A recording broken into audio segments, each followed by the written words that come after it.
Bonjour et bienvenue à la capsule numéro 11. La deuxième rencontre, comment ça se passe, puis les rencontres subséquentes.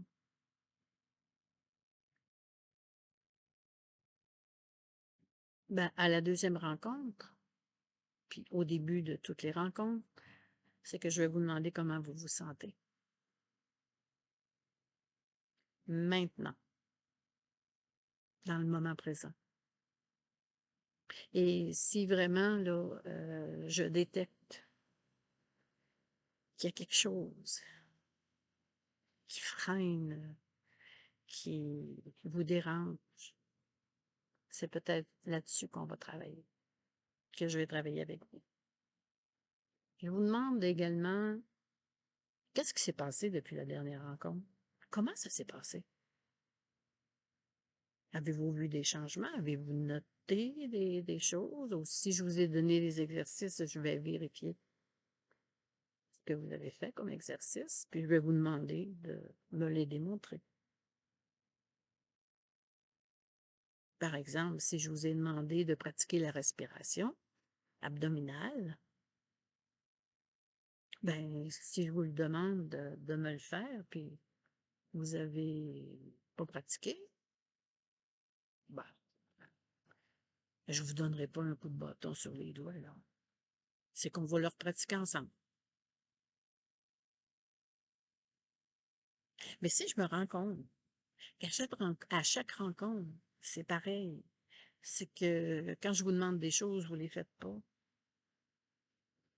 là, c'est moi qui vais mettre fin aux rencontres. Parce que votre motivation est pas assez grande, votre détermination est pas assez grande.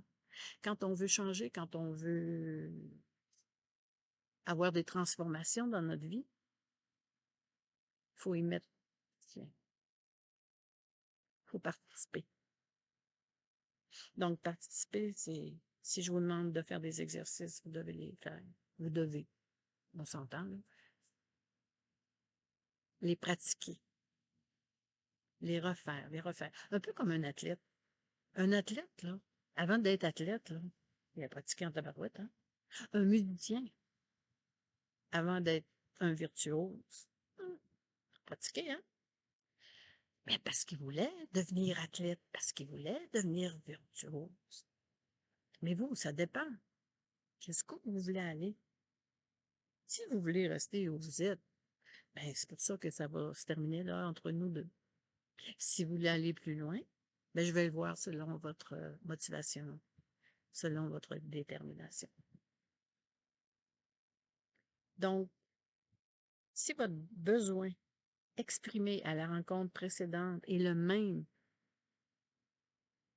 qu'à la rencontre où on se voit, ben, le protocole que j'avais préparé sera celui-là. Sinon, s'il est différent, je vais aller avec le besoin le plus important pour vous. Donc, si c'est le besoin de là 2 semaines ou de la semaine dernière, ça va être celui-là. Et si c'est celui du moment présent, je modifie toutes mes affaires. Puis on travaille là-dessus. Comment? Bonne question, hein? Alors, comment ça se passe? Ça peut être une séance d'hypnose, induction. Je vous induis l'état d'hypnose.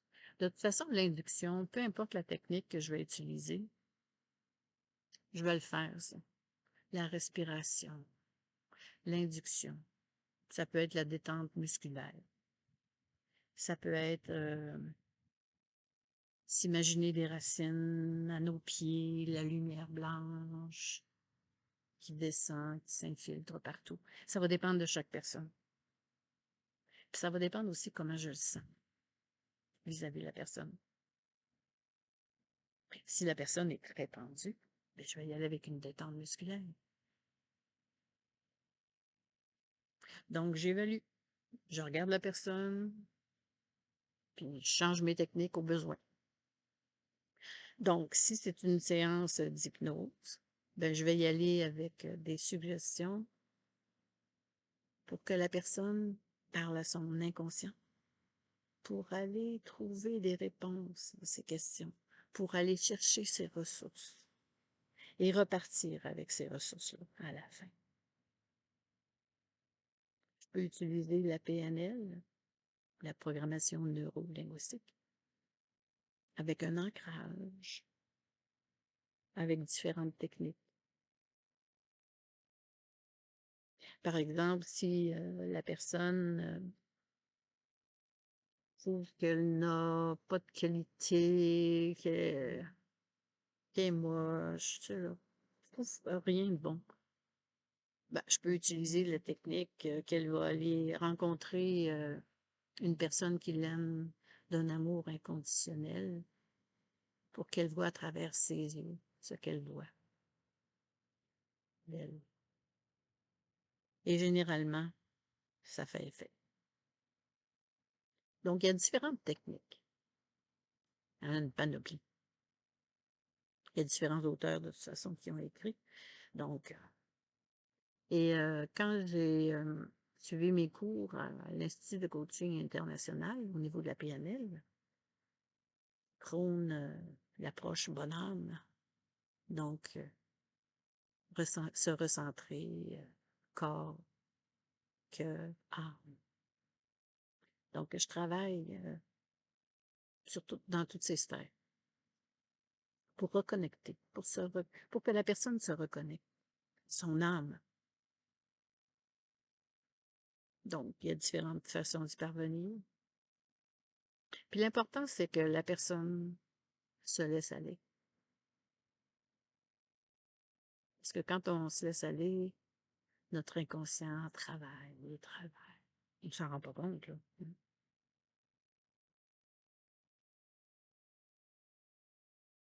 Et c'est comme ça que ça se passe à chaque rencontre. Moi, je m'adapte.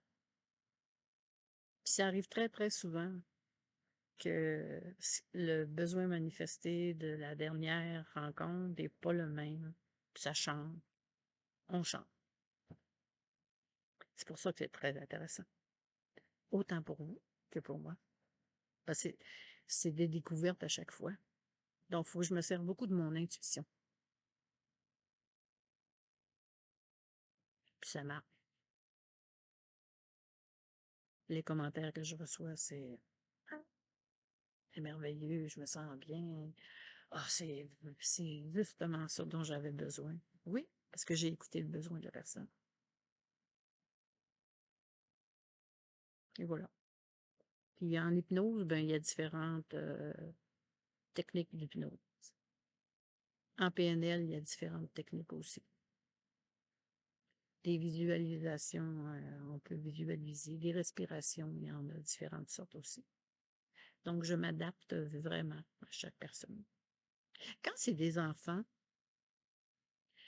ou des ados, ben, des enfants, je vais y aller plus sous forme de jeu. C'est sûr qu'un enfant, là, si c'est très sérieux et tout ça, je vais le perdre. Donc, je peux lui demander de colorier, de se promener dans la pièce, de jouer avec ce qu'il y a dans la pièce. Et pendant ce temps-là, ben, je le regarde aller, puis je lui pose des petites questions. Puis je vais faire des petits exercices, ça n'en rend pas compte non plus. Et les ados, c'est assez surprenant. Ils sont très réceptifs. Très, très réceptifs. Et très confiants. Puis j'utilise. Moi, la première fois que j'avais utilisé, en fait, des techniques de PNL, en fait, j'enseignais les maths, puis j'avais dit aux élèves, avant de passer les examens, pour vous calmer, puis pour vous détendre, ce que vous pouvez faire, je leur avais donné différentes techniques, mais entre autres celle-là. Vous allez faire un rond, ça c'était pour qu'ils focus là-dessus. Vous allez mettre un point au centre, puis vous allez écrire quelque chose de positif, et vous allez signer. C'est tout. Puis ça, c'était des jeunes de 14-15 ans. Tout le monde. Tous les élèves l'avaient fait, mais ils l'avaient effacé. Mais moi, je le voyais. J'avais trouvé ça bien cute. Donc, moi, j'en ai jamais reparlé, j'ai fait mine de rien. Mais ça marche. Donc, que ce soit avec des enfants, des ados, des adultes, les rencontres sont toutes différentes. C'est selon le besoin. Alors voilà, c'est ce que j'avais à vous transmettre. À la prochaine capsule.